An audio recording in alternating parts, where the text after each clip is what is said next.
unfortunately, because I have so many digestive issues, I can't have canned food or lactose, all that good gastrointestinal stuff, soy, no gluten. Anyway, so I decided to go by memory of what it tasted like and came up with a gut-friendly, lactose-free, gluten-free recipe. I'm missing it. I'll say it when I find it. But in the meantime, let's go ahead and start. So I went ahead. Okay, so yesterday I went to the butcher and I got half beef, half pork, ground it up together. I had them ground it for me. And this is panko, half cup of panko. And this is honey and chicken stock that I pre-measured yesterday when I made the first batch, and it was, oh my god, so good. I can't even tell you. So that's why I wanted to share this with you guys today, is because this is going to be amazing. It's something for adults and for children. For me, like, I grew up eating Chef Boyardee. I absolutely loved it. But having some of the stomach issues that I do have, I can't have it anymore. But I guarantee you feed this to your kids, they're gonna love it. Because it has just enough sweetness, just enough saltiness. It's, oh my god, the flavors are amazing. But it's so simple. And it's not like trying too hard. So just, you know, make sure you get everything nice and mixed really, really well. And then you'll be making your meatballs in just a moment. So we'll come back once I start making the meatballs. Okay, so now we're making our meatballs. I'm making them a little bit bigger than what I made them yesterday, just to have a little bit, you know, spaghetti, Chef Boyardee, they have little meatballs, they have medium-sized meatballs, and they have the big ones. So it's nice to play with the recipe, and you don't have to do everything exact each and every time. You know, just get the hang of it and come up with what works best for you. Okay, so now we have our meatballs rolled up, and we're gonna take this and we're gonna put it right inside the air fryer. I have this piece so that I have, so that it's not touching on the bottom, because I do want it a little bit closer to the air fryer part, or the heating mechanism. And I'm just gonna turn it on. I'm hitting bake and roast, and I'm gonna go down to 350, and we are gonna go down to 10 minutes and press start. Now that that's going,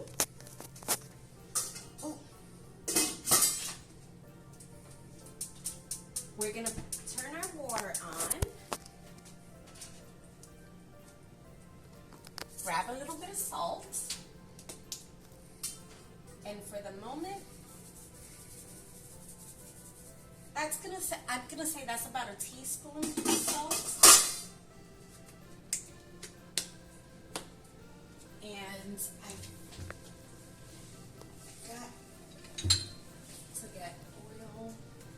Let's use avocado oil because it has a high burning rate, and you don't want to overcook olive oil, because olive oil, when you use it, is more for flavor, not really for cooking. I love it on salads.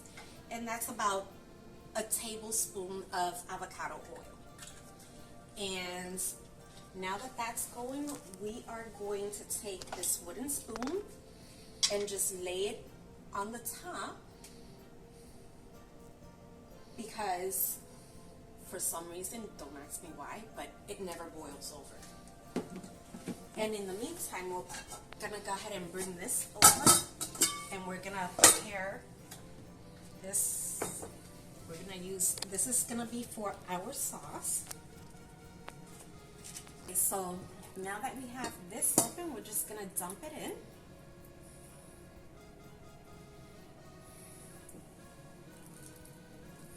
And we're gonna take, this is our chicken broth with the honey, so we are echoing the flavors.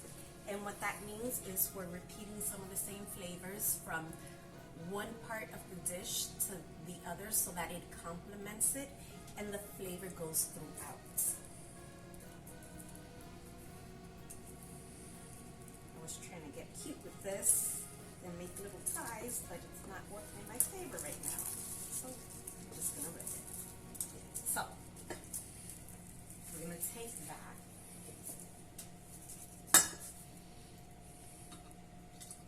Pour it right in here. The reason why we're doing that is because I want to make the most out of our sauce and make sure we get all of our tomato puree. And this, by the way, has no skin, no seeds, so it is safe. And from there, we're going to leave it out because we are going to add the milk to that and shake it up in there one last time. In the meantime, we're going to go ahead and put it on the stove. And we don't want it too high because we need this water to boil.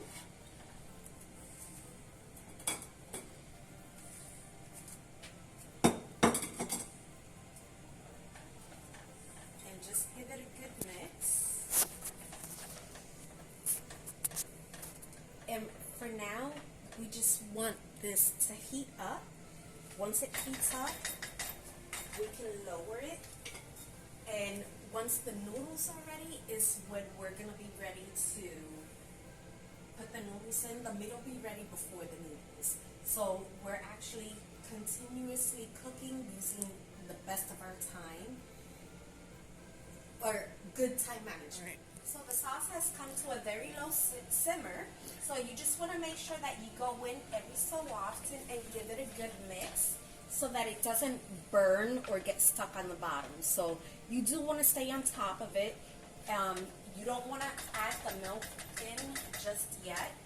The milk and the cheese are going to be the last two ingredients that you use because you don't want the milk to curdle and break the sauce. You want it to look nice and creamy and thick. Now we've got about 18 seconds, 15, close enough. Let's have a quick peek. Oh my God, these are looking nice.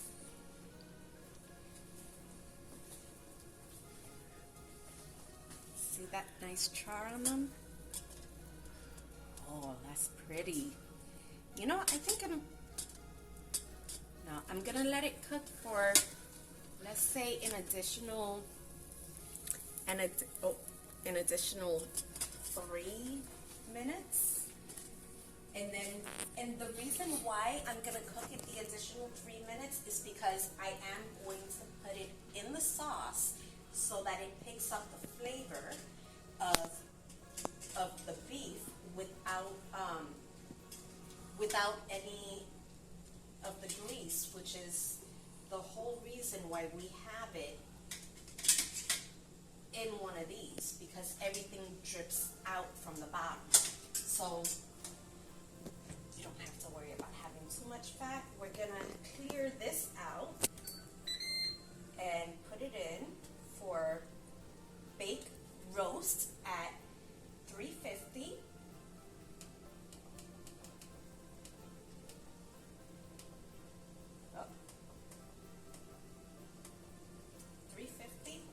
We're going to go for 3 minutes. Start. And while that's doing that, we're going to come see our water is just starting to boil. It hasn't, you want it to come to a full boil. If you put it in right now, it's not going to cook like it should. It might be like soft on the outside and hard on the inside, and you don't want that. And for this recipe, we are actually going to overcook our noodles because that's how it comes in the can. And we're trying to recreate that. How close? I don't know because I can't actually eat it anymore. But maybe maybe you can have your own taste test. Our water is boiling. That's great that just shut off at the same time. This is what I'm talking about, time management. And always pick what's most important to you at the time. And it'll get you a fantastic meal. So we're just gonna take the box. My hands aren't all that big, so I do what I can with what fits in my hands. I really thought I made a mess. But sometimes cooking is a little bit messy. That's okay.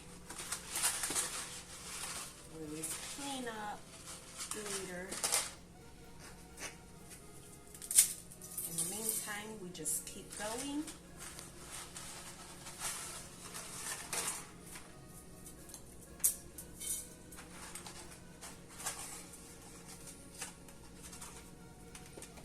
And this is gluten-free. Pasta is 100% organic. And now that we have that going like that, we're gonna go ahead and put our noodles in. I like to fan it out. Some people just throw it in, but I like to fan it out because I feel that you get a much better cook on it and it doesn't clump together, I find. Some people like to just throw it in and then let it do its thing, but I like this best. And then once we have that layer like that, we're gonna take this, make sure all of our noodles are covered, and once they're covered, we're gonna go ahead and put the lid back on. And we're gonna set the timer for 5 minutes because I wanna come back and I wanna remix, but I don't wanna over mix in between, so I like to let it sit and boil for a minute. So now that it looks nice and covered, put the lid back on. We're gonna put that spoon there, grab this one, and give this a nice little mix. As we're mixing that, we're gonna go ahead and take our lid, the very lid that we just used for the noodles, and we are going to come right in here and get our meatballs.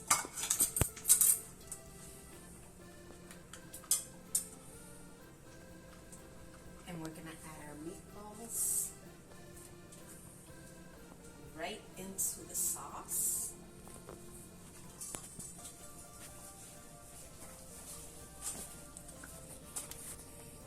Look at the color on that.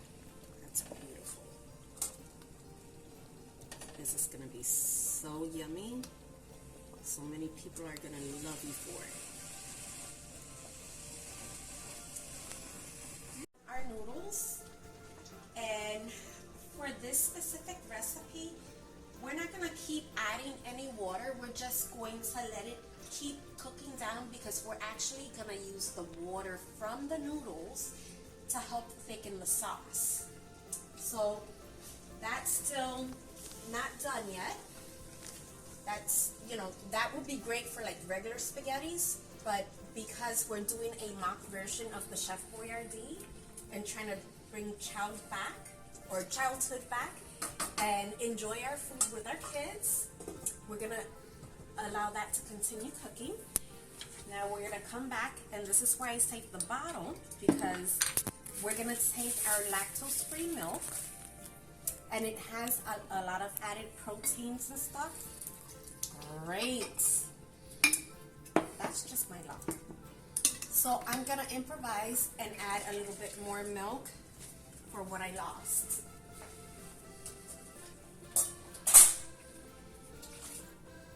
Throw that in there. That should calm down some of the boiling for a moment.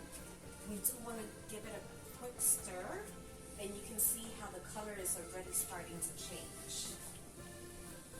See how on the outside is a bit redder but it's a little darker or lighter in the middle. And so little by little, so now I have to get a little bit more milk to throw in for the milk that I spilled. And this is the one I use. It's Fairlife. Very gut friendly, safe. And give that another little mix. And while we're doing that, let's go ahead and get our cheese. And we're gonna go ahead and throw in our cheese and mix it as you're throwing it in, so that you don't get like cheese curdles. So as you're mixing, you're gonna see that the color change a little bit, and it's just gonna keep getting lighter and lighter.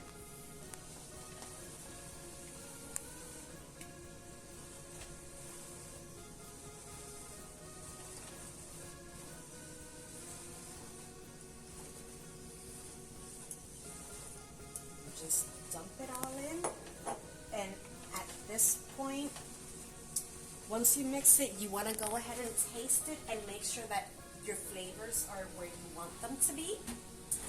And then if you need to add salt, this would be a good time. So you don't have to add salt if you don't want to. If you can't have it in your diet, it's okay to omit it. But if you do like things a little more flavorful, now's the time to check it. And we're actually going to go ahead and turn it off.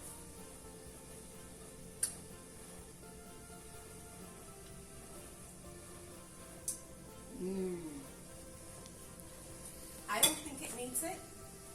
If you want to add the salt, go ahead. And we're going to show you what it looks like completely done.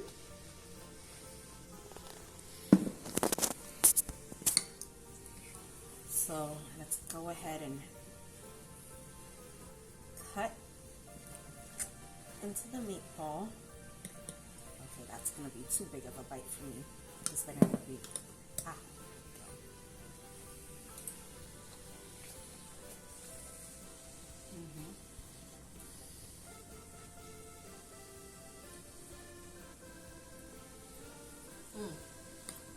So good, I gotta have another. That is childhood. And until next time,